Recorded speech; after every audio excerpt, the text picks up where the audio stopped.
Welcome to Mr. Lehman's Knowledge Explosion. In Lesson 1 of Unit 3, we're going to be talking about how lines create angles and what those relationships are. So we're going to take what we know from Unit 2 about proofs, and we're going to prove some theorems about special angle pairs. So to start, we need to review some vocabulary. You need to know what parallel lines are, lines that do not intersect but are coplanar, versus skew lines, which are simply lines that are not in the same plane, and parallel planes, which would be two planes that also don't intersect each other. We have a parallel postulate and a perpendicular postulate that simply say if you have a line and a point not on that line, there's only going to be one line that is parallel through that point, which is fairly obvious, which is why we call it a postulate. And then perpendicular, same idea. If there's a line and a point not on that line, you're only going to get one line through that point that's perpendicular to the original line. So parallel and perpendicular are very special things. That's the main idea here.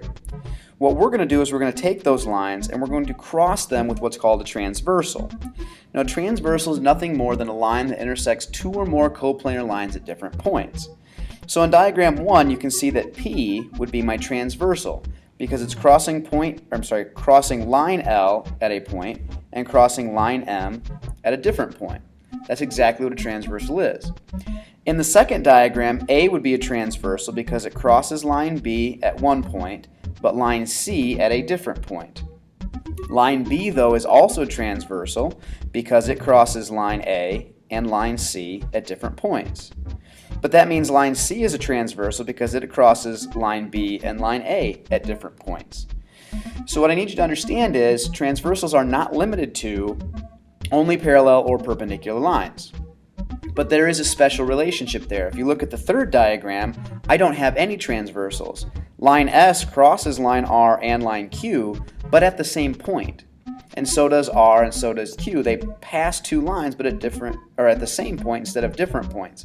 I do get some vertical angles in a relationship like this, but I don't get any transversals, and I need you to see that because what we're going to do is we're going to take lines and we're going to cross them with a transversal to create angle pairs.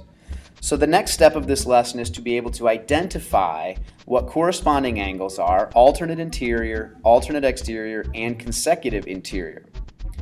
Let's start with corresponding. I've given you a list of all the angles that are corresponding here. Corresponding means they're in the same location.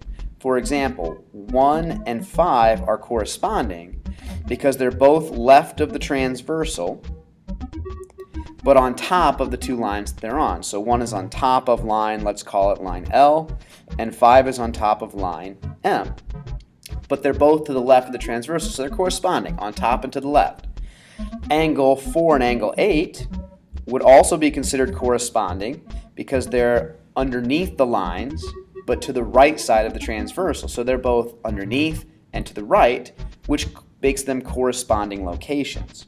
So you have lots of corresponding angles every time you draw a transversal across two lines. You also get alternate interior.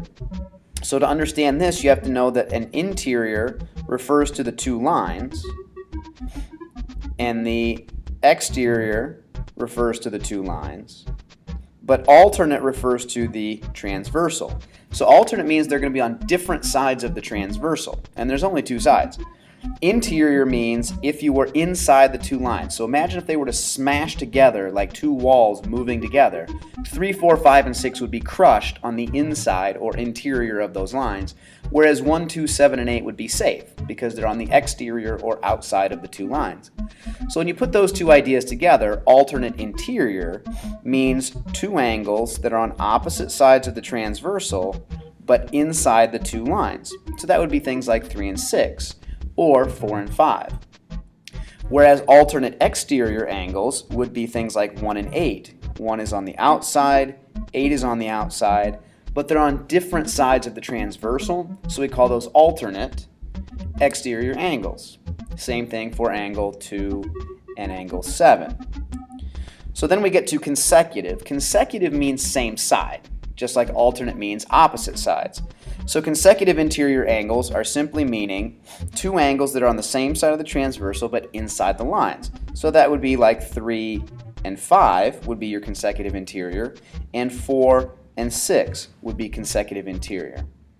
So notice these are angle pairs. There's always two at a time. I can't say 4 is a consecutive interior angle, because 4, if we look at that as an example, 4 is vertical to 1.